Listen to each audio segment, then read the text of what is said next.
بەناوی خوای بەبەزەی و بەخشندە خۆشەویستانم خۆشحاڵم کە لاڵقەیەکی نوێی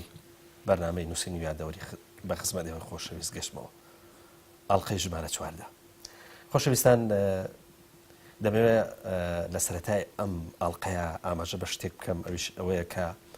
هەندێک لەوە بەڕێزانەی کە گوێ لە بەرنامەکە ئاگرن تەسەووری ئەواکەن کە ئێمە لەگەڵ مامۆستا عەلی باپیرە مێژوو بجێڕینەوە، ڕەنگە چاوەڕێوە بکەن ڕۆژە لە ڕۆژان باسی ئەوانش بکرێ یاخود هەڵوێستێک کە لەگەڵ مامۆستا هەیان بووە، بەڵام من دەمەوێت لێرەوە ئەوە بەوان ڕابگەێنم کە بەرنامەکە وەکو لە ناوکەیەوە دیارە نووسین و یادەوەری، ڕەنگە ئێمە ئەوەی کە ئەوان بە مێژوو ئەیبیستن ئێمە وەکو یادەوەری لێرەیە قسەی لێ یەکەین، وەکو مامۆستاش وەکو یادەوەری ئەیجێڕێتەوە. بۆیە من ئەزانم کە زۆرێک لە مامۆستایان پەیوەندیان لەگەڵ بەڕێز مامۆستا عەلی باپیرە هەبووە و خەڵکی ئاساییش تەنانەت، بۆیە داوا لێبوردن نەکەین لەوەی ئەگەر سەرگوزشتەیەکمان جێڕایەوە و ئەوان بەشدار بوون لەو سەرگوزشتەیە بەڵام وەکو مێژوو نەبووە ناویان نێنرا، ئێمە لێرەوە داوا لێبوردنیان لێکەین و لەوە دڵنیانەکەینەوە کە مێژووی ئەوان خوای پەروەردگار نووسیوێتی، بەڵام ئەوە لە ئێمە قبوڵکەن کە ئێمە وەکو یادەوەری لێرەدا مامەڵە لەگەڵ ئەو مێژوایەکەین، نەک وەکو ئەو مێژوێک لە سەرەتاوە بژێڕینەوە بۆ کۆتایی. مامۆستا زۆر سپاس بە ئامادەبوونی بەڕێز. سپاس بۆ جەنابیشت کاک پەیوەند خۆت و هاوکاران بەخێر بێن. زۆر سپاس دەکەیت. مامۆستا خۆتۆ لەسەر و پێشەکی من کە باسم لە جێڕانەوەی ئەوە کرد کە ئەمە بەرنامەیە جێڕانەوەی مێژوو نییە و هەروەها ئەمە کۆمەڵێک پەیوەستە بە کۆمەڵێک نووسینی تۆ لە ناوێ ئەو یادەوەریانەی کە لە نزیکی نووسینەکە هەن، قسەیەکت لەسەر ئەمە خۆ نییە؟ الحمد لله وصلى الله تعالى وسلم وبارك على رسول الله محمد وآله المهتدين بهداه. کاکە پەیوەند تێبینەکەی جەناب زۆر جوانە، ڕاستە ئێمە ئەو یادەوەریانە کە پەیوەستن بە نووسینەکانەوە دەیان گێڕینەوە نیە، نووسین و یادەوەری تا نووسینەکەش پێشخست واتە ئەو یادەوەریانەی پەیوەستن بە نووسینەکانەوە باسییان دەکەین. جا کەم و زۆر ئەوەی کە کەسێکیش پەیوەست بێ پێوە زەرور بێەوە تا جەنابەت خۆت جاری وای لێم دەپرسی پێشتر دەرباری مامۆستا حەسەن بابەکر لە ئاڵقەیەکدا پرسیت دەرباری هاوسەری ڕەحمەتیم پرسیارت کرد، ڕەنگە شتی کەش بێتە پێشی جاری دیکە مەسە من خۆم باسی هەندێک کەس لە دۆست و برایان جا ئەگەر مامۆستان ئەگەر خەڵکی دیکەی ئاسایین کاسبکارن ڕەفیقێکی دێرینن ئەوەی کە پەیوەست بێ پێوە باسی دەکەین. تێبینەکەی جەنابەت جوانە و پاساوێکی بەجێیە کە ئێمە دانەنیشتوین هەموو ئەو کەسانەی هەموو ئەو کاراکتەر و کەس و کەسایەتیانی کە پەیوەستن بەو قۆناغە مێژووی ئەو کتێبێتیان وسرا باسییان بکەین، بەڵکو ئەوانەی کە پەیوەستن بە شێوەیەک لە شێوەکان بە سەرەداوێک دەگەنەوە سەر و نووسینە ئەوانە باز دەکەین. مامۆستا لە لاپەڕە 32-33 فەرمودەیەکی درێژە تێناوە کە موسلیم ڕیوایەتی کردو وەڵاو عەلەم. لەو فەرمودەیە کۆمەڵێک شتی گرنگ باسەکەی، بەڵام ڕەنگە بن چۆن ئەڵێ سەرنجم لەسەر یەک بابەت هەبێ، ئەویش مەسەلەی جەنگ و جیهاد پەیوەستەکەیەوە بە لە پێناوی خوای پەروەردگارە، واتە لە فەرمودەکە ئەوە هاتووە، بەڵام قسەمان لەسەر ئەوەیە ڕەنگە پرسیارەکەمان ئەوە بێ کە جەنگ لە پێناوی خوا یاخود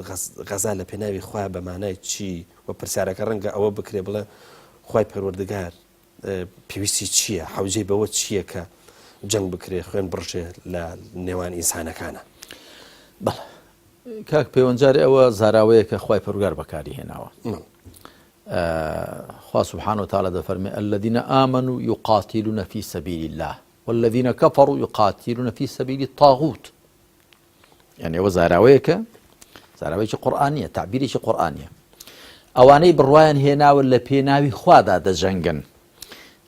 ئەوانەی بێبڕوان لە پێناوی تاغوتدا دەجەنگن. کاکە پەیوەند بەداخەوە کە ناوی وشەی جەنگ و زاراوەی جەنگ وا بەدکراوە کە ئەگەر لە پێناوی خواشدا بێ خەڵک وڵی دەسڵەمێتەوە. ئەوە دەزانم پرسیارەکەی تۆ لێرەدایە. جەنگ وا بەدکراوە هێندە جەنگی ناڕەوا و کوشت و کوشتار و تاڵان و بڕۆ و خراپەکاری لە جەنگ کەوتۆتەوە کە خەڵک لە وشەی جەنگ دەسڵەمێتەوە، هەروەکو چۆن زۆرجار خەڵک لە وشەی سیاسەت دەسڵەمێتەوە. جارێک مامۆستای قسەی دەکرد بۆ خەڵکێک دەیگوت خەڵکینە سیاست یعنی فرتوفێڵ و درۆ و دەلەسە، ئیسلامیش هەمووی ڕێک و ڕاست و ساغی و پاچی، لەبەرەوە ئیسلام لەگەڵ سیاست ناگونجێت چوە سیاست ینی درۆ دەلەسە و چاوبەستەکێ و کڵاو لەسەری خەڵک نان ئەمیش دیارە دوای قسەکانی وتم جنای مامۆستا ئەوە سیاست لە ذاتی خۆیدا بە معنای فرتوفێڵ نییە سیاست هوەری ئیدارەدانە فەن الئیدارە یا فەنی ئەوەی کە هوەری ئەوەی کە بۆت دەگونجێ فەن الممکن گوتی چۆن گوتم سیاست ینی مشور خواردن ینی سەرپەرشتیکردن ینی سەرافەتیکردنی خەڵک و کۆمەڵگا لە ئەسڵدا ئەوەمە واتاکەیەتی پێغەمبەریش عەلەیهی السەڵاتو وەسەلام بەو واتایە بەکاری هێناوە کانت بەنو ئیسرائیل تسوسهم الأنبياء لصحيح بخاري دهاتوا بنو إسرائيل پیغمبران سیاستیان دەکردن یعنی سیاست یعنی سەرپەرشتیان دەکردن کەواتە تۆ مۆرچێک کە بە سیاسەتێکی دیاری کراوە لکاوە کە سیاسەتی خەڵکی بێدینە سیاسەتی خەڵکی خوانەناسە کە بریتێ لە چاوبەستەجێ و کڵاو لەسەری خەڵک نان سیاسەتی میکیاڤیلیانە کە دەڵێ ئامانج پاساوی ئامڕاز دەداتەوە ئەلغایەت و توبەڕی الوەسیلە ئەوە نابێ ئەوە بکە بە پێناسە بۆ سیاست و پاشانیش بە پێی ئەو پێناسەیە کە لە جێی خۆی دانیە بڵێ ئیسلام سیاسەتی تێدانیە کە ئەو کاتە مانای ئیسلام حەقی بەسەر ژیانی خەڵکەوە نییە حەقی بەسەر کۆمەلگاوە نیە ئەوە نییە چکە پێغەمبەران عەلەیهیم السەڵاتو وەسەلام هاتوون لە ئەسڵدا پێغەمبەران لەسەر نوێژ و ڕۆژوو لەگەڵ تاغوت و فرعونەکان تێک نەگیراون لەسەر ئەوە لەگەڵیان تێک گیراون مەسەلەی حەڵاڵ و حەرام مەسەلەی ئەمر و نەهی مەسەلەی ژیان و گۆزەران کە دەبێت کۆمەڵگا چۆن ئیدارە بدرێ جا کاکە پەیوەند بێم بۆ سەر ئەسڵی مەطلب وشەی جەنگ هەروەکو چۆن وشەی سیاست سەد فرتوفێڵی لە شێردا دەکرێت لە ئەسڵیشدا سیاست ینی سەرپەرشتیکردنی خەڵک بە شێوەیەکی ڕاست و ساغ و چاک و دڵسۆزانە کەچی سەد فرتوفێڵ لە بن سیاستدا دەکرێت بۆیە خەڵکی وشەی سیاست وشەی حیزبایەتی لە پێش شاوی زۆر بێزێنراوە وشەی جەنگی بە هەمان شێوە گەرنا کاکە جەنگ لە ئیسلامدا کە خوا دەفەرمێ الذين آمنوا يقاتلون في سبيل الله یان وقاتلوا في سبيل الله الذين يقاتلونكم لە ڕێی خوادا بجەنگن دژی ئەوانەی کە شەڕتان پێدەفرۆشن کاکە یعنی جەنگ لە پێناوی خوادا واتە تۆ لەبەر ئەوەی کە خوا فەرمانی پێکردووە هێز بەکاربێنی خوا فەرمانی پێکردووە کەی هێز بەکاربێنی ئەلێرەدا ئەوە حیکمە خوا فەرمانی کردووە کە وقاتلوا في سبيل الله الذين يقاتلونكم ولا تعتدوا إن الله لا يحب المعتدين لآياتی ژمارە 190 لە سوورەتی البەقەرە لە پێناوی خوادا دژی ئەوانە بجەنگن کە شەڕتان پێدەفرۆشن بەڵام دەستدرێژی مەکەن خوا دەستدرێژیکارانی خۆش ناوێن کەواتە جەنگ لە پێناوی خوادا واتە بە پێی شەرعی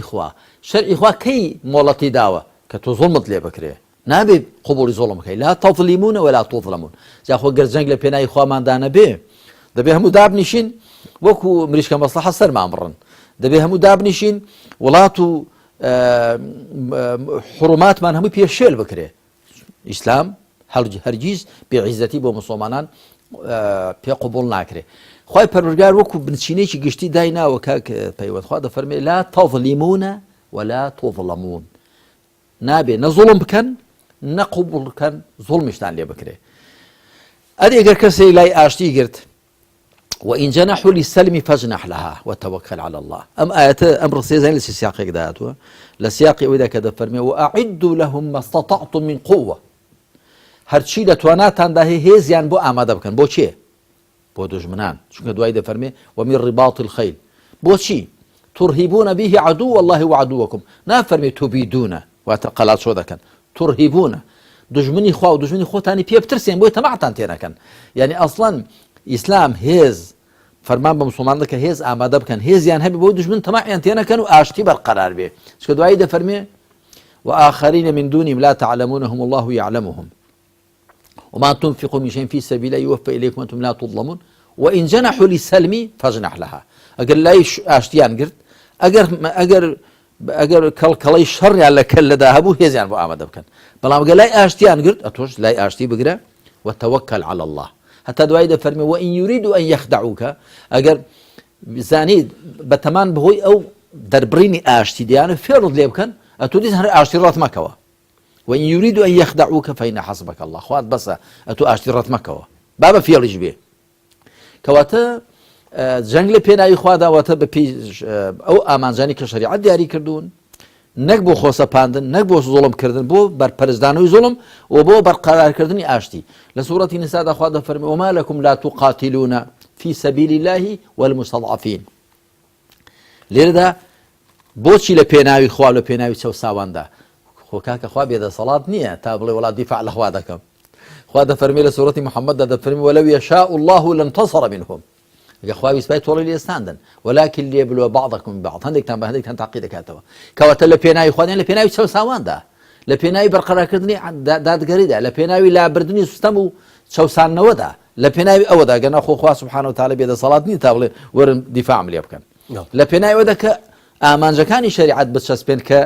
لە پێش هەمویانەوە دادگەری یەکسانی ئازادی بۆ هەموو مرۆڤەکان مامۆستا چەمکێکی تر هەیە کە لە ئاەتەکەشە جەنابەت ئاماژت پێکرد ئەویش ڕیباتە ئەو قسەمان لەسەر ئەوەیە کە بە کوردی دەبێتەوە سەنگەرنشینی زۆر جوانە قسەکە لەسەرەوەی مامۆستا زۆر جار لە ئەوە کە باسە کرێ لە سەردەمی خەلیفەکانە بۆی وڵات بپارێزن جەنابەت جوان ئیشارەتە پێکرد کە لەوەی کە زۆر جار جەنگ لە پێناوی پاراستنایە چەمچی سەنگەرنشینی تەسەورەکەم لە مێژووی ئیسلامیا قسەی زۆر لەسەر کراوە کە زۆر جار بۆی خۆیان لادەن لە شەڕێک سوپای ئیسلامیان پیشان داوە یاخۆ با بڵێن بەرامبەرەکانیان ترساندۆ بۆی تەماحیان تێنەکرێ هەر ئاەتەکە وا دەفەرمێ ترهبون به عدو الله وعدوكم وآخرين من دونهم لا تعلمونهم الله يعلمهم هێز ئەوەی لە تواناتان دەهێ ئامادەی بکەن بۆچی دوژمنی خوا و دوژمنی خۆتان و کەسانێک کە ئێوە نایانزانن خوا دەیانزانێ ئەوانیشی پێ بترسێنن واتە گە بزانن ئەو دەوڵەتە ئیسلامی هێزی هەیە هێز و پێزی هەیە دەسەڵاتی هەیە دڕچی هەیە تەماعی تێ ناکەن دڕندەکان تەماع لەو نێز شیرانە دەکەن کە تووشیان نەرمە و بەستە زمان و بێزەڕ و بەرگریان پێ لە خۆ ناکرێ بەڵام دەعبایەک شتێک کە بتوانێت بەرگری لە خۆی بکە دڕندەکان تەماعی تێ ناکەن ئەتۆ دەبێ لە نێو دنیایەکدای کە دڕندەی زۆری تێدان دەبێت دڕکت هەبێ دڕندەی نەکەی بەڵاوا بکەی دڕندە تەماعەت تێ نەکەن دڕندە نەتخۆن بەڵێ مامۆستا لە شوێنێکە جەنابەت دەفەرمووی ئەو قسەیە ڕاست نییە کە گوایە مسلمانان هاتوون تووشی هەر کەس بوون پیان گوتووە مسلمان دەبی یاخود سەریعان پەڕاند بێ ئەو ئاەتە ئەهێنیتەوە بە نمونە لا ئیکراها فی الدین قد تبین الرشد من الغی بەڵام مامۆستا ئێمە لە مێژووی تازەی خۆمانە لەسەر زاری مامۆسایانی ئاین و بانخوازەکان زۆر جار ئەمەمان بیستووە ئەم تەفسیرە کە ئەمە تایبەتە بە ئەهلی کیتاب واتە ئەمە بۆ خەڵکانی تر وارد نییە بۆ گەلوونەتەوەکانی تر وارد نییە کە یعنی زۆرکردن لە دینان نیە خۆ با بڵێن زۆرکردن لە مسلمانکردنانیە لە ئیسلامکردنان نییە قسەکە لەسەر ئەوەیە ئەم تەفسیرە بە دەقیقی بەس ئاماژەیە بە ئەو گەلانەی کە ئەهلی کتابن یاخود بە شێوەیەکی گشتی هەمان ئەگرێتەوە کاکە پەیوەند دیارە من بە ناچاری پێویست دەکە جەنابەت و بینەرویستەرانی بەڕێز بژێڕم بۆ هێندێک لە کتێبەکانی خۆم چونکە هەندێک لە پرسیارەکان کە جەنابەت دەیانکێ من ناتوانم ێستا وەڵامی تێر و تەسەریام دەم بەڵ من کتێبێکم هەیە بە ناوی ئیسلام و دەوڵەتداری مەوسوعەیەکە بەرجی چوارەمی مسلمانان لە کۆمەلگا و دەوڵەتی ئیسلامیدا بە تەفسیل لێوێدا باسم کردووە و من ئەو ڕایم تەبەنی کردووە ئەو ڕایم پشت ئەستور کردو بە بەڵگە ئەو ڕایم هەڵبژاردووە کە نەک تەنیا خاوەن کتێبەکان بەڵکو هاوبەش بە خۆدانەران بتپەرستان بەڵکو هەڵگەڕاوەکان مرتدین هەمووشم بە بەڵگە هێناوەتەوە بە بەڵگەی قورئان و سوننەت و بە بەڵگەی مێژووی ئیسلام ئەوانە هەمویان بۆیان هەیە لە دەوڵەتی ئیسلامیدا لە کۆمەلگای ئیسلامیدا بژین کە دیارە بەنسبەت مرتد هەڵگەڕاوە ڕەنگە شتێکی تازە بێت لە زۆر لە کتێبەکانیدا باس نەکراوە بەڵام من هەر لە مێژووی ئیسلام دەرمهێناوە کە عومەری کوڕی خەتاب خوارێ ڕازی بێ کاتێک کە خەڵکی توستور شارێک بۆ لە ئێران مسلمان بوون دوای هەڵگەڕاونەوە نامەیان نووسێ بۆ عومەر خوارێ ڕازی بێ کە خەلیفە مسلمانان بووە خەڵکی توستور مسلمان بوون دوای هەڵگەڕاونەوە چیان لێ بکەین ئەویش دەڵێ رد عليهم جزيتهم دعهم ورد عليهم لیان گەڕێ و سەرانیان لەسەردا بنێن و لیان گەڕن هەڵگەڕاونەوە واتە هاوڵاتین و لە دەوڵەتی ئیسلامیدا جا ڕەنگە جەنابەت دوای باسی سەرانە بە هەر حاڵەوە ئێستا باسی ناکەم من لەو کتێبەدا هەروەها لە بەرجی هەشتی ئەو مۆسوعە عەرەبیە کە لەسەر زندا نووسیومە الئیسلام كما يتجلى في كتاب الله بەرجی هەژنا ناونشانەکەی ئاوایە کە لە چاپی دومیدا دەبێتە کتێبی 12 الإسلام نظرة سديدة تجاه الناس وتعامل صحيح معهم أما عنوان كتابك لبيش دا أو كتابك دوري 500 لاپەڕەیە بە عەرەبی تەوان هەموو تەرخان کردو بۆ ئەوە ئیسلام چۆن تەماشای مرۆڤەکان دەکات و چۆن مامەڵەیان لەگەڵدا دەکات بە تەفسیل باسم کردووە کە هەموو مرۆڤەکان کە من کافرەکان کردو پۆلێن کردو بۆ 5 جۆر هەموو ناموسڵمانان پۆلێن دەبن بۆ 5 جۆر خاوەن کتێبەکان جا بەجوولەکە و مەسیحی و هەر کەسێک کە سابت بێ کتێبێکی ئاسمانی هەبووە خاوەن کتێبەکان هاوبەش بۆ خوا دانەرەکان باتە بتپەرستەکان هەمویان هەموو جۆرەکانیانەوە ئەنجا منافقەکان دەغەڵ و دووڕ و منافقەکان ملحیدەکان ملحید ئەوەی کە بڕای بە هیچ شتێک نییە نەبەخوا نەبە دوا ڕۆژ و بە هیچ شتێک بە پێغەمبەرایەتی و هەڵگەڕاوەکان ناموسڵمانان دەبنە ئەو 5 جۆرە سەرەکیە و من پێم وایە جۆرێکی دیکەش هەیە کە پێیان دەگوترێ ئەلفەتریون واتە ئەوانەی کە بانگەوازی ئیسلامیان پێ نەگەیشتووە چوو ئەوانە ناگونجێ بڵێ کافرن کافیر چێیە؟ کافر لەسەر چێشی فاعیلە کافر یعنی ساتیر لە کەفڕەوە کەفڕ یعنی سەتر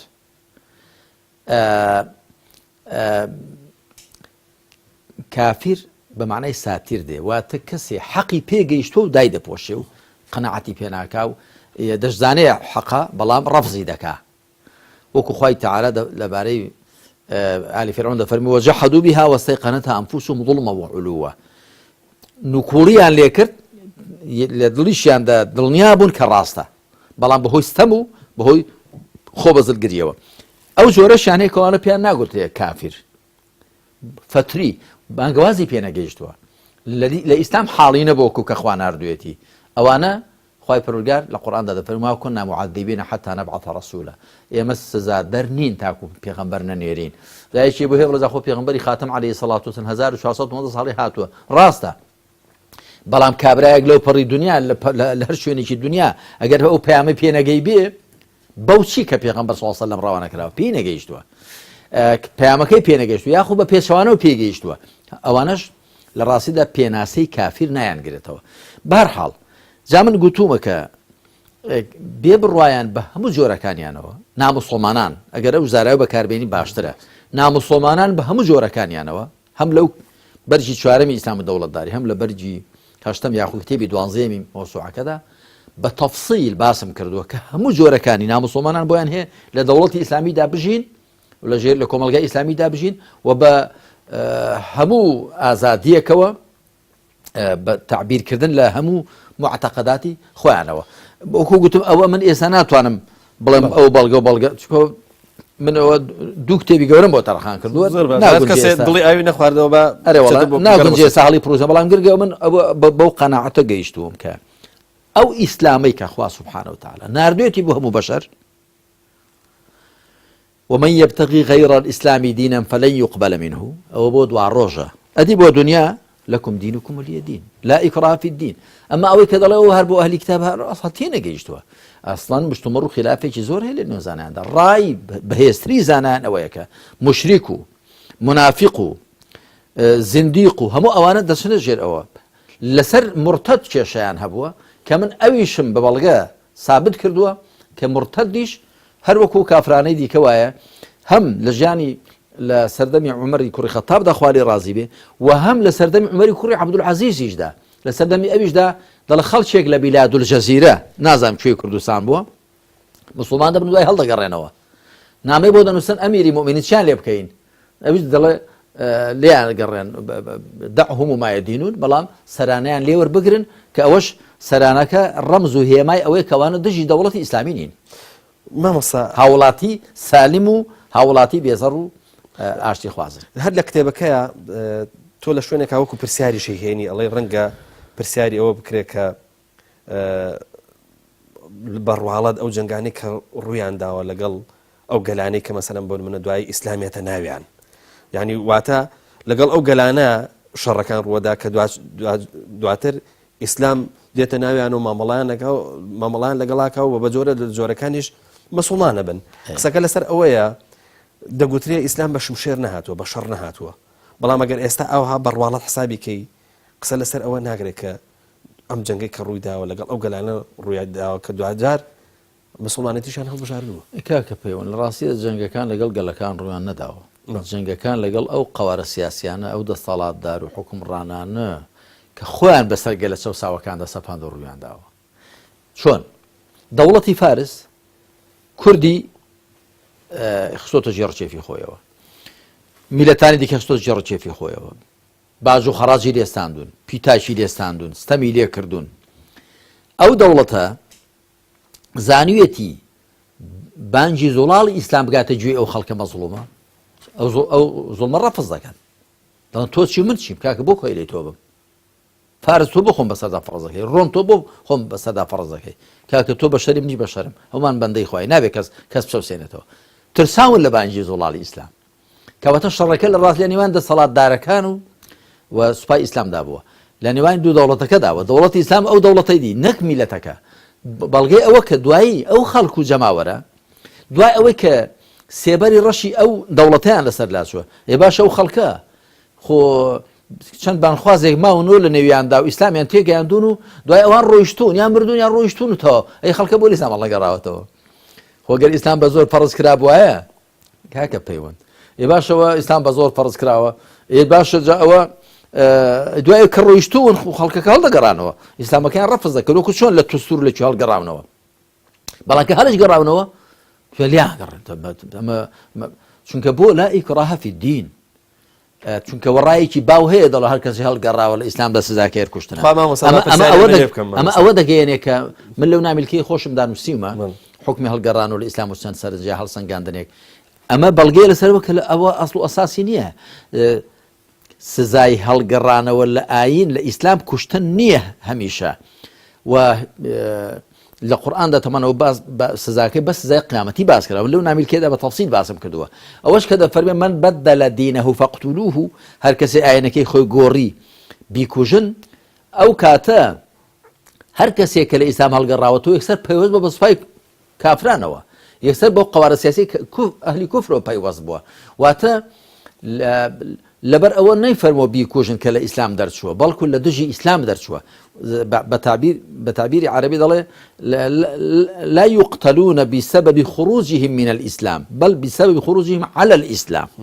لە دژی ئیسلام سەنگەر لە ئیسلام دەگرن بۆیە دەکوژرێن ئەگەر لەبەرەوە کە لە ئیسلام دەردەچێ بە بەڵگەی ئەوە کە لە قورئاندا لە سوورەی تەوبەدا خوای پەروەردگار دەفەرمێ لا تعتذروا قد كفرتم بعد إيمانكم دیان دەفەرمێ وقد كفروا بعد إسلامهم ئەیکوا پێغەمبەر سەڵ کەسی کوشتووە و لە جەنگی کە لە ئەو سوورەی تەوبەدا کە لە ساڵی نۆیەمی دوێمی کۆچی داهاتوۆتە خوارێ پێغەمبەر سەڵ کەسی نەکوشتووە بەدەقی ئاەتیش دەفەرمێ عوزر مەهێنەوە دوای ئەوەی کە ئیمانتان هێناوە کافر بوونەوە دەفەرمێ لە ئیسلام دەرچوون ناشیان کوژێ بۆ چونکە ئیسلام کاکە پەیوەند من لەو نامیلکەشدا باسم کردو ئەگەر بێت و ولا لەو دوو سەرچاوی کە پێشتر ئاماژەم پێدا بە تەفسیل باسم کردووە ئەگەر بێت و ئیسلام خەڵک سەرپشکە لە نێوان موسڵمان بن و کوژراندا معناوە ئیکراه و زۆر تۆبزیکردن ڕوودەدا معنە ئەو کاتەش خەڵک بە ناچاری دەکرێتە منافق بۆ کابرا دەڵێ بۆی نەکوژرێم دەی مسڵمانم لە دڵخۆشیدا مسڵمانی و منافقە جا ئیسلام چۆن خەڵک ناچار دەکات بێتە منافق لە حاڵەدا کە منافق لە کافر خراپترە مامۆستا ئەگەر بگەڕێنەوە بۆ مێژوو لەوانەیە ئەوانەی کە لەسەر قەتڵی مرتەد قساکەن و دلیلیشانەوەیە کە زۆرجار لە مێژووە گوترێ گەورەترین لەشکری ئەبوو بەکری سەدیق ڕەزا و ڕەحمەتی خوای لێبێ بۆ مرتەدەکان بوو بۆەوەی بۆ هەڵگەڕاوەکان بوون و قسە لەسەرەوەژە کرێ کە زۆر جار ئەڵێن هەڵگەڕاوەکان بەڵێ قسە لەسەرەوەژە کرێ مامۆستا هەڵگەڕاوەکانەوە نەبوو هەڵگەڕنە ماڵە خۆ دابنیشن وەکو خەڵکی توستور بەڵێ هەڵگەڕاون و بەتەمام هێرشکەن سەر مەدینە جا مامۆستا ئەگوترێ ئەو لەحزەیە کە ئیسلام دەسەڵاتی نییە یاخود بە ئاو بڵێن پەیوەستێکەکەنەوە بەوەی کە قەتلی مرتەد زۆر جار ئەگەر فتنەی مەسەلەن بۆن منە زیاتر بێ لەو لەحزانەیە دەسەگیرێتەوە ئەگەرنا دەشگوترێ کە ئەسڵی مرتەدەوەیە کە بکوژرێ وانە بە فرسەت ێزانە بەڵێ سا بۆ ڕوونەکەمەوە کاکە پەیوەند ئەسڵەن ئەوە ڕاست نییە چونکە پێغەمبەر صلى الله عليه وسلم من آيات بۆ دێنمەوە پێشەوەی بچینە فرموودە ڕیوایەت و ئاەت لە سوورەتی تەوبەدا دەفەرمێ ولئن سألتهم ليقولن إنا كنا نخوض ونلعب قل أبي الله وآياته ورسوله كنتم تستهزئون لا تعتذروا قد كفرتم بعد إيمانكم ئەگەر لیان بپرسی دەڵێن وڵا گاڵتەمان دەکرد دەفەرمێ بڵێ ئایا گاڵتە بە خوا و بە ئاەتەکانی خوا و بە پێغەمبەری خوا دەکەن لە دوای ئەوەی ئیمانتانیە کافر بوون ئەی کافر دەفەرن بیان کوژن نا إن نعفو عن طائفة منكم نعذب طائفة بأنهم كانوا مجرمين ئەگەر لە کۆمەڵێکتان چاپۆشی بکەین ببورین لەبەرەوەی کە دەگەڕێنەوە کۆمەڵیشکەتان سزا دەدەین واتە لە قیامەتێ سزایان دەدەین خۆ لە دنیا دەنادە بە پێغەمبەری دەفەرمێ عەلەیهی سەڵات وسەلام سزایان بدە هل سورة توبة بوي لسورة توبة سورة توبة كوتا سورة هاتو تخواري لا باري معاملة كذا لقال أهلي كفروا أوانا شو لصالي نويم دهيمي كوشي ده هاتو تخوار واتد صالة جا كم تربيش كوشي دعاء پیغمبر صلى الله عليه وسلم دعاء أحكام لو ده هاتو نخوار هل سورة توبة ده فرمي وقد كفروا بعد إسلامهم وهموا بما لم ينالوا لدعاء ويك شو هندي ضلنا أو إيمان كفرتم بعد إيمانكم إيمان شتيشي بنهانا أي لو يد فرمي وكفروا بعد إسلامهم لدواء وك إسلام بون كفريان كردوا وهموا بما لم ينالوا ويستي شان شتيب كان دسيان بينا جيجد أو يجبرتي بلا وك بيغمبر إخوة عليه الصلاة والسلام هل ديرن لتشا هل ديرن لدربنديك اللي كاتي قرانوان لزنجي تبو كاتي بيغمبر صلى الله عليه وسلم خواهي تعالى بيان دا فرمي كافر من دواء إسلامتي بيشينا فرمي سزايان بس سزاشيان نادا أدي لشو هاتو مسألة حكم مرتد كوا هردا كوجري كاك اللي كتب فقه كان دهات وكتب فقه كان كاك بيونجان لبر روشناي او واقع ده او فقيه اشتيانوسي ونسراون او كاتا او وكو قلتم او كلا اسلام هل قراوته يكسر بيوز باهل كفره يكسر بيوز باهل كفره سنجر الاسلام دغري كواتا او كاتا لبروك سنجر دغري الاسلام دجاتي اسلام دكال لبر او دروس تبكوجري نجل برو قناعتي قراوه فبالغي أو تزور كس قناعتي قرا ولا مدينة وبنصي آيات خوايت الأماجي بيدكاو كسيش نكوجرا وبكسي نافر بيكوجن وباشان أم قصدي زور قولة هر أوندانية أو شون أجر خوا سبحانه وتعالى مروفي بو تحقيق كرنا وخلقان دولا سرزوي دايناو نا جنجيه بزور دين يصاب فرض بكري أي تحقيق كرنا ومروف كاتك دبي كمروف آزاد بي منو برسالة والله مدام ونخير هل والله من هذا أو تحقيق كرنوه نخير ده بأوام لي أواج والله ده وجاو كي تحقيق كرنوه تحقيق كرنوه نيا أمزا خايت برجع بدقي آيات ده فرمه وقل الحق من ربكم فمن شاء فليؤمن ومن شاء فليكفر بلا حق لبرجع هركس حزك با إيمان بيني هر حزك با كافر به يخو خايت على رقي لكفره بلام ري ده ببيش شريعتك ري ده خلق كافر به بوشي وانا بي تحقيق كردنا ودرس نابي وانا بي اصلا حكمتي دروس كراني مروفو هل قرتني امانتي خوال لاني مروفو نايتدي او كاتا خو خوا ديتواني مروفو كان واب خولهن وكو فريشتا كان كاس فرماني خوا درنسي يا وكو اجلو براوركان كب غريزي خوان بريوبسين ياكو يا مادي بيجيان يا وكو الروك والله من اخوا ويستويتي مخلوقي جنا وازب خلقيني او مخلوق او دروس كراو بتواني برز برواو نظم بروا راز بروا شود بروا إيمان بينه ياخذ كفر بك أعزاد ديشة أجر وانا به أو كاتا جانكي بينا قلت كرنوا كواتا أويك باوا وكو قلتم الراسي ده والراي شرع زانانا زياتر ويشنك هي همويان شنك لسردمي عمر دا خوالي الرازي بيه ككومالك هل دقرينوا لبني بكر دبي بني تيريك دبي عمر خوالي الرازي بي ضل أرستان لي كردن أو كومالي هل قرابونه ضل ولا اسمع لي كردن سزاي كان هل كشتنيا أو ضل إنا لله وإنا إليه راجعون هو طبعا سنن ده هات أو ضل بو أمير المؤمنين ضل قر أمن أقام لي بايا هم دم السجن مذكردن هم رجع نانم دداني هم الرجاج بيم دقوتن بزاندو إشكال تانشية مسلمان بنوا دم هيش نوا يمعنى أقر سزاي كان كشتن بواي وين دقوت أصلا أوي كذا والله لكاتي بدا صلاتي بدا صلاتي لحدود إخوادا لە سنوورەکانی خوادا ئەوە ڕەچاو ناکە مەرخوا لێ ڕازی بدە سەڵاتی بۆ ئەی بۆ دەڵێ وەڵام من سزنم دەکردن ماناوە دیارە سزاکان کوشتن نییە پاشان فقەها لە بینی خواندا تاوان خلافیان هەیە و دوایی لەسەر ئەوەی کە ئافرەتی مرتد دەڵێن ناکوژرێ بۆ چکە دەڵێن خۆنا کەواتە پیاوی مرتد بۆیە دەکوژێ لەسەرەوە کە دەتوانێت دژی دەوڵەتی ئیسلامیش بجەنجێ ئەو کاتە پیاوان زیاتر سەرباز بوون ئێستا شەر وایە بەڵام ئافرەت لەبەرەوە کە نەیتوانیوە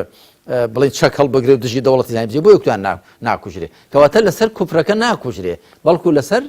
دژاتیکردنەکە و سەنگەر لێگرتنەکە داکوژ دەست خۆش بێ مامۆستا مامۆستا تاوان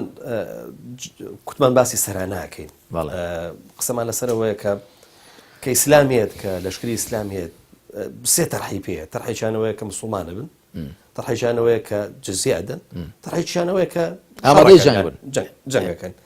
بەڵام قسە لەسەر سەرانە زۆر کراوە واتە بەتایبەتی نێرانی ئیسلام زۆر قۆستویانەتەوە فویەکی زۆریان تێکردووە کە ئەمە بە جۆرە لە جۆرەکان جارێککە بە کۆی لەکردنەوەی ئینسانە تۆ سەبارەت بە ماڵێک سەبارەت بەمە لەو دوو سەرچاوی کە ئاماژەم پێدا بە تەفسیل باسم کردووە کاکە سەرانە جارێ شتێکی حەتم و لازم نەبووە هەموو کەس سەرانە بدە بەڵکو دەوڵەتی ئیسلامی جاری وایە لەگەڵ قوارەیەکی دیکەدا ڕێککەوتووە کاکە شەڕمان مەکەن و شەڕتان ناکەین جاری وایە لەگەڵ قوارەیەکدا ڕێککەوتووە هەر لە چوارچێوەی دەوڵەتی ئیسلامیشدا کە ئەوانە ئەگەر مەسیحی بوون ئەگەر جوولەکە بوون ئەگەر مەجووسی بوون ئەگەر مشریک بوون لەگەڵیان ڕێککەوت ئێوە هاوکاری لۆجستیمان بکەن یاخود هاوکاری مخابەراتی و هەڵگریمان بکەن دەوڵەتی ئیسلامی لەسەر دینی خۆتان بمێنەوە کەواتە سەرانە شتێکی حەتم و لازم نەبووە جاری وها بووە بە موادعە ڕێککەوتوون کاکە شەڕمان مەکەن و شەڕتان ناکەی ئەوە هەمووی ئەوانە هەن بۆیەنە لە سیرە بن هیشام داهاتوو کە پێغەمبەر عەلەیهی سەڵات وسەلام وادع بەنی ضەمرە تیرێک بوون هەر لە دەوڵەتی هەر لە سای دەوڵەتی ئیسلامیشدا بوون پێغەمبەر صلی الله علیه و سلم موادعەی کردون موادعە یعنی چی یعنی شەڕمان مەکەن شەڕتان ناکەین لە شوێنی خۆشتان بمێنەوە وەک خۆتان ئەمە لە سوورەتی نیسادا خوای پەروەردگار باسی ئەو حاڵەتی حیاد و حاڵەتی لە یەکدیگەڕان موادعە باز دەکا کە دەفەرمێ إلا الذين يصلون إلى قوم بينكم وبينهم ميثاق أو جاءوكم حصرت صدورهم أن يقاتلوكم أو يقاتلوا قومهم ولو شاء الله لسلطهم عليكم فلقاتلوكم فإن اعتزلوكم فلم يقاتلوكم وألقوا إليكم السلم فما جعل الله لكم عليهم سبيلا دەفەرمی کۆمەڵێک دەبینن پەیمانیان لەگەڵ ئێوە هەیە پێشتر پەیمانتان هەیە شەڕ یەکدینەکەن ئەو هیچ باسی سەرانەمەران لە گۆڕەدا نییە یاخود پەیمانیان لەگەڵ ئێوە نیە بەڵام پەیمانیان لەگەڵ هاوپەیمانێکی ئێوە هەیە دەوڵەتێکی هاوپەیمانی ئێوەیە ئەوان لەگەڵ ئەواندا هاوپەیمانن یاخود پیان ناخۆشە کە دژی ئێوە شەڕ بکەن یا دژی قەومەکەی خۆیان شەڕ بکەن دەڵێ فەینی اعتەزەلوکم ئەگەر کەناریان گرت فلم يقاتلوهم دەست پێشخەریان نەکرد بۆ شەڕ لە دشتان وألقوا إليكم السلام لەگەڵتاندا ئاشتیان نواند فما جعل الله لكم عليهم سبيلا خوا ڕێی نەداون کە جەنجیان لەگەڵدا بکەن کەواتە سەرانەدان شتێکی حەتمی نەبووە سەرانە بۆچی بووە سەرانە بۆ ئەوە بووە هێزێک لەگەڵ دەوڵەتی ئیسلامی شەڕی کردووە لەگەڵ دەوڵەتی ئیسلامی کەوتۆتە شەڕ ئەو هێزە دوایی تەماشا دەکا شەڕ و جەنگ لە مەسلحەتی دەڵکا کە شەڕ ڕادەگرم دەوڵەتی ئیسلامی توێتی کاکە شەڕ ڕادەگری بەڵێ دێ باشە دەبێ سەرانەمان بدەنێ بۆ بزانە بەڕاستیان یان نا جاری واشە بۆ کە ئەو هێزە شەڕی کردووە لەگەڵ دەوڵەتی ئیسلامی شەڕیان ڕاگرتووە کاکە شەڕ ناکەین بەڵام سەرانەش نادەن ئێچی کاکە وەڵی شەڕمان مەکەن شەڕتان ناکەین یاخود لە ڕووی لۆجیستی و هاوکاریتان دەکەین یا کاکە گەر سوپای ئیسلام بەلای ئێمە داهات ئێمە لە ڕووی هەواڵگری و هاوکاریان دەکەین ئەوانە هەمووی لە تاریخی ئیسلامیدا بوون کەواتە سەرانە بریتی بووە لە ڕەمز و هێمایەک بۆ نیشاندانی ئاشتی خوازی لەگەڵ دەوڵەتی ئیسلامیدا جاری وایە ئەگەر ئەو ئامانجە کە پێشاندانی ئاشتی خوازیە لەگەڵ دەوڵەتی ئیسلامیدا بە شتێکی کە هات بێتە دی مەرجە بۆ سەرانە بدرێ جاری وا بووە هاتووتە دی کاکە ئێمە وەکو گوتم شەڕمان مەکەن شەڕتان ناکەین هەر لە وەکو خۆشان ماونەوە بەڵکو تیرەیەک بەناوی بەنو تەغلیب لە سەردەمی عومەری کوڕی خەتاب داخوا لێ ڕازی لە سەردەمی خلافەتی ئەودا دەڵێن ئێمە سەرانە نادەین جزیە نایدین ئەمە عەرەبین و نەسڕانی بوون بەڵام عەرەب بوون ئەی بە چی دەدەین وەڵا بە ناوی سەدەقەوە دەیدەین ئەمە هاوکاری دەکەین وشتە موسڵمان زەکات دەدەن ئەمە بەو دەوڵەتە ئیسلامی کە دەوڵەتە و خۆ دەوڵەتە ئیسلامیەکە تەمە خزمەتی بە هەوان کردووە بە هەموو هاوڵاتیان بە موسڵمان ناموسڵمانەوە یا باشە موسڵمان زەکاتی دەدەن ئێوە چ دەکات کە مەش بە ناوی زەکاتەوە دەیدەین ئەخبار بە زەکات لە موسڵمانان وەردەگیری ئەوەی خۆ نەخێرەمی لە بۆ ناوە بە ناوی جزیۆ نایدەین نامە دەنووسن بۆ عومەر خوالی ڕازی بێ ئێوە قەومەمان لێ عاسی بوون دەڵێن بە ناوی سەرانە و نایدەین هەر نەسڕانیشن نا ئامادەش نین موسڵمان چیان لێ بکەین ئەوی دەڵێ لیان وەربگرن هؤلاء حمقى قوم حمقى وانا كساني شي نفهمن رضوا المعنى وابوا اللفظ بمعنى غير راضي ولا لفظك يا قبول كاك بناي زكاه يا مشي لنيه ما بس تمويك كواتات جزيه بمبرز نجيرا وبو معامله لقل هرنا مسلمانان يقدا سرانه بدري بوكو تملو سرچوان ده بتفصيل باسم كدوا بس چندان جوره ميكانيزم واليت لقلو خلقدا معامله كراوه وسرانه كش كدراوه تم بس لبيوان ورجيراوه بيوانج اواني كتوانه شريان هي لا افرتان ورنجيراوه ولا لمندال ورنجيراوه ولا بياي بتمن ورنجيراوه ولا راهب وعابد كان ورنجيراوه اوش تمن تنيا لوان او اندازيك بو كبيان بدري اوش طبعا خو زناني اسلامي مسلمان اوان كرو ضلن بوشي حكمتك شي يضل دوله اسلاميه خدمت بو خلق هذاك ديان باريزي وانا نبي التزامي شان برامبر بو دولته اي مسلمان وزكاه يدن اوان شي خو دبي دبي هاوكاري شو دولته بكن او دولته قر كسي ظلمي لو انا كر برغريان لذاك باشان اوان جهاديان سر فرض نبوه سربازي اوانا هيك اركي شرعيا نخراوه تشكو مسلمانين اي باش خو دبي خدمته بو دولته بكن وكتم بويا هندق لو قوارع سياسيانه اگر هبوا كتي باشا ما كاكمش لقل ايودا برغري دكاين سرانيان لسر لا بردون كاكا برغرينا كان بلان بپوشاك هاوكاري تاكين سرانيان لسر لا كاكا بوكو هوالغري دولتي خو معنا مش بلا دولتي اسلامي من مسلمانين بس دولتي خو معنا دي باريزين ما بوكو هوالغري هاوكاري تاكين سرانيان لسر لا بردون جاري واشه وكان كاك والله سرانج نادين بلا زيانتان بيناغيني ور عهدك دنوسين لبين ماندا هر سرانيان لي ورنا قلتو بله عوابو يعني او نبو كحتشتي حتمي ولازم بو بي امجا تمام اول بوكاتي خوي ادي استا من اسم برسالي استا كاك بيون استا زانان اسلام استا بازكن استا كابر نصراني هي جولك هي مجوسي هي شي هي لقال مسلمانان ده مشتي شي وني بو عسكري دجيري وني سربازينا كان سربازينا كانوا مسلمانان همش تيان لقى مسلمان بعض اودك ددن شي بيدلن ضريبه مريبه ددن يخوض بكاتي خو بويل يعمل شو چونك او كاتب ضريبه هر زكاه ببلين مسلمان زكاه ينداو اوان هيç تكليفي ماليان لسر نبوه كان كاك بين او بلام استاك لقلو كوملغاده دمج بو همش تيچي لقلو حولات يعني دي كذا كمسلمانن معناه وستا باسي سرانه وجزي هر واردنيه شكو بو كاتيك بوكا اوان هيç التزامي مالي داريان نبوه استا همو التزامك يكون مسلمانانا معناها او كاتا او جاكاريه هيç واردنيه او بوكاتي دي كبوه وايتكش يك جار وشي جزيه القران ده هاتوا لسوره التوبه لايات 29 كذا فرمي اعوذ بالله من الشيطان الرجيم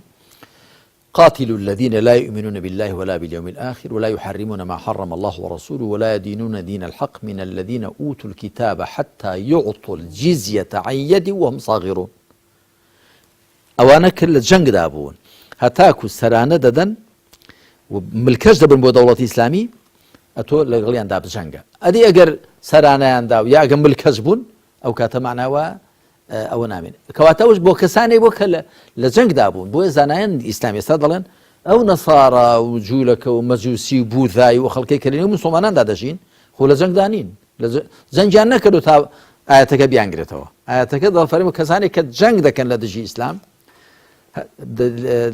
زنجان لدج كتاكو ملكش دبنو سرانه ددن بلام كجنگ نكن هر حولاتين شنجي لسر وبراوتو يسا مساله جزيه يسا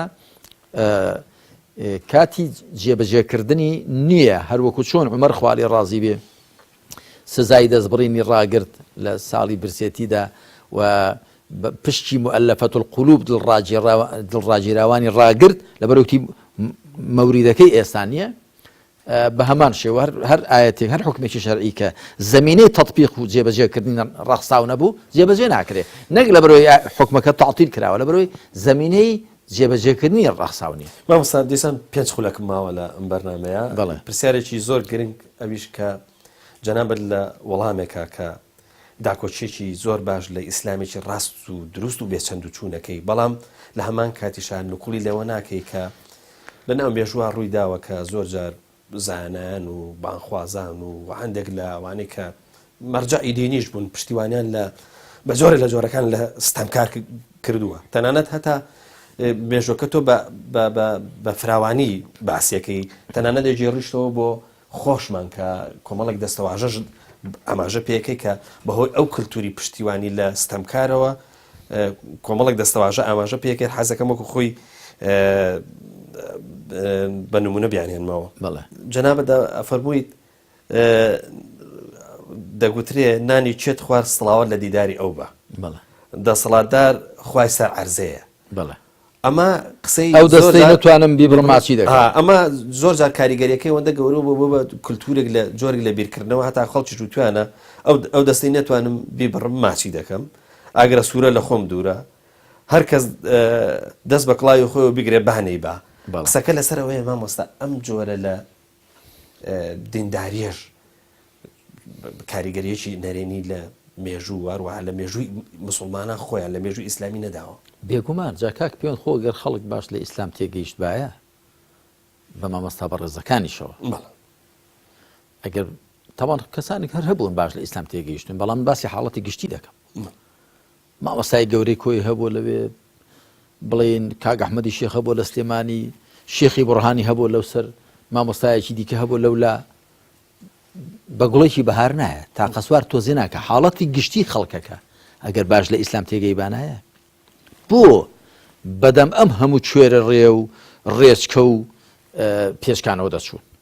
بۆ دیارە خەڵکەکە باش لە ئیسلام تێنەگەیشت پاشان ئەگەر خەڵک باش لە ئیسلام حاڵی بوو وایە ئەو پەندانە هەمووی من باسی ئەوم کردووە کە ئەو پەندانە هەمووی هەڵقوڵاوی بیرروزەینی کەسانێکن کە لە ئیسلام حاڵی نەبوون ئەگەر نەیعنی چی ئاگرە سوورە لە خۆم دوورە دەست بە کڵاوی خۆت بگرە بانێ بە ئەو ئاگرە سوورە کە هەر لە خۆت دوور بێەوە ئەوە کەسێکی خۆپەرست دوای گوتووە ئەی برایەکەشت هەر تۆی تۆش هەر برایەکەتی خۆشکەکەشت تۆی تۆش خۆشکەکەتی دەست بە کڵاوی خۆت بگرە بانێ بە ئەو باە کە کڵاوی برایەکەم دەبە سپێنی هی خۆشت دەبە جا ئەویشت ئەو لەگەڵ تۆ فەرقیش تۆ لەگەڵ ئەو تۆ نابێ فەرق بکەی یان کەس ناچێتە قەبری کەسەوە یا ئەو دەستەڵاتدار خوای سەر عەرزەیە ئەوە زۆر کاری بەڵێ ئەوانە هەمووی گوتراون یا ئەوەی ئەسڵەن ئەوە لە کاتی خۆی لە ئەوروپا ئەو قسەیە باو بووە کە حکمڕانەکانیان بە سێبەری خوا داناوە حکمڕانەکانیان بە نوێنەری خوا بە وەچیری خوا داناوە بەڵام لە ئیسلامدا حکمڕانان نوێنەری خەڵکن وەچیری خەڵکن خەڵک دایاندەن و خەڵک لاشیان دەبا محاسەبەشیان دەکات مەبەستم ئەوەیە کاک پەیوەند ئەگەر خەڵک لە ئیسلام حاڵی بوو وایە لەکوێی قورئان و سونەدا ئەوانە جیان دەبێتەوە ئەو چەمک و مەفاهیمانە جیان نابێتەوە ئەوە هەمووی لە ئەنجامی دوورکەوتنەوە لە ئیسلام وە کەوتنە ژێر کاریگەری کولتوری غەڵەت و پەڵەت یا ئەمن مەسەلەن کاتی خۆی مناقەشەم دەکرد کاتی خۆی لەو سەردەمی سۆزینەتەواتیوان لە مەجلیس و شتدا بڵێن دەمگو با مرۆڤەکان هەموو وەکو یەکە نابێت کەس لە کەس گەورەتر بێ بەڵێ کەسێک لە قەبی ئاغایە کەسێک لە قەبی شێخە لە قەبی بەگە لە قەبی میرە بەڵام لە ئەسڵ هەموو وەکو یەکی بەڵام خەڵک لە نێی خۆیاندا ڕێزیان لە یەکێکیان ناوتوانە برا گەورە نەخێر مامۆستا وانە خوا بەردی گەورە گچکەشی دروست کردووە دەمگو خە بەردی گەورە بەردی گچکە هەیە بەڵام مرۆڤی گەورە مرۆڤی گچکەنی با هەموو وەکو یەکین خوای تعالی دەفەرمی ئین ئەکرەمەکم عند الله ئەتقاکم نەوەڵام مامۆستا وانە چۆن جاخر دیوانی وتاوە ئەوە سەید و شێخن ئەوانی دیکەش مسچێن و ئەوەن یا ئەوە ئاغا میر و بەگە ئەوی دیکەش ئەوەیە تووەرە ینی بە زەحمەت دەتوانانی خەڵک حاڵێکی ئێستاش لەگەڵدا بێ ئێستاش لەگەڵدا وەکو حیزب ئێستا وەکو عەشیرەت نەما بەڵام وەکو حیزب بنەماڵە حیزبێ بنەماڵەی پێی وایە کە عاسمان کونی تێبوو هاتۆتە خوارێ ئەوی دیکە دەبێ خەدەم و حەشەم بێ لە خزمەتی دابێ با بۆ دەچوێ هێنا ئەگەر مسلمان وانە ئەگەر دیموکراسی وانە ئەگەر علمانی جوانە لەکوێت هێناوە ئەوە بەچی پێودانجێک ئەتۆ دەبێت خەڵکی زیاد بی ئەتۆ دەبێ ملیاردلێر بی ئەویش دەبێ هیچ بەدەست بێت ینی کە کاتی خۆی لە قاڵبی عەشیرەت وەکوتم لە لە قاڵبی دیکەی جۆرا و جۆری ئەو پێکاتی ئەو کاتێک کۆمەلگادا ئێستا لە قاڵبی دیکەدا بە هەمان شێوە سەری هەڵداوەتەوە بەڵام لە قاڵ بوو لە فۆرمێکی وەکو بڵێ تازە و ئەوەدا جا ئەو بیرۆکانە هەمووی پێچەوانەی ئیسلامە طبعا ئیسلام ئاەتەکان و فەرمایشتەکانی پێغەمبەر صلی الله علیه وسلم ناڵێن نابێ خەڵک لە نێویدا مەسەلەن ئەوە هەبێ بەرزیونیزم بەڵام بەرزیونیزمی لە ئەنجامی هەوڵدانی مرۆڤەکان کەسێک دەخوێنێ و زۆر شارەزایە زاناتر لەوی دی کەسێک کەسابەت دەکات بەڵام کەسابەتی حەڵاڵ دەوڵەمەندتر دەبێت لەوی دیکە قەیناکە کەسێک لە نێو خەڵکدا خەڵک ڕێزی لێ دەیکەنە براگەورە قەیناکە بەڵام دەبێت بڵێ خەڵک کردومی من وەشیری خەڵکم نەک بڵێ وەڵام من هەر لە خۆڕە من هەر بابوداشیم لە بابوداشی ئێوە شاترن من هەر ئەستان خوێن و گۆشتەکەشم لە هی ئێوەژەیە ئیسلام ئەوە ڕەفز دەکات ئەگەر نا ئیسلامی بڕایبەوە هەیە کە بەرزیونیزمی هەبێ لەسەر ئاستی هەوڵدانی مرۆڤەکان لەسەر ئاستی هەڵبژاردننی مرۆڤەکان کە کار بە یەکتر دەستپێن لە بینی خۆیاندا بەڵام هیچ کەس نابێ ئەو کەڵکەڵەی لە کەللەدا هەبێ کە هەل لە ئەسڵ و ئیجاددا لەوانی دیکە جیای خوێنەکەی جیای و گۆشتەکەی جیایە ئەوە لە ڕاستیدا بیرۆکەیەک هیچ پەیوەست نییە بە ئیسلام و هەرچەند بەداخەوە ئەوانە هەمووشیان ئەو جۆرە بیرۆکانە ڕەوازیان هەیە لە نێو مسلماناندا و بڵاو بوونەتەوە لە ئەنجامی تێنەگەیشتن لە قورئان و سونەت مامۆستا کوردەواری ئەڵێ قسان دێنێ من دڵنیام ناوەڕۆکی کتێبی سۆزی نەتەوایەتی هێشتا پرسیاری زۆر هەڵەگرێ بۆیە تەمەناکەن ئینشاءڵڵا کە پشومان درێژ بێ لە بەرنامەکانی کە دێنەوە ئینشاءڵڵا ناوەڕۆکی کتێبەکە زیاتر باسەکەینەوە خوا پاداشتی باتەوە کۆمەڵێک ئیزافەت لێرە بەڕاستی باس کرد کە ئەو ئیزافانە ئەو زیادانە بەڕاستی بۆ ئێستا زۆر گرنگن دەست خۆش بە سۆ سپاس دەکەین سەلامەت بی سپاس دەکەم کاکە پەیوەند دیارە جەنابەت تا ئەوە پرسیاری وا بوروژێنی ئەو پرسیارانە و جۆرە وەڵامانەش بەدوای خوانداریە زۆر سپاس دەکەین جارشکە مامۆستا بەڵێ خۆشەویستان بەم شێوەیە گەشتینە کۆتایی ئەڵقەی ئەم جارەشمان تاکو بە گەشتنەوەیەکی دیکە هەمووتان بەخوای گەورە ئاسپێرم خواتان لەگەڵ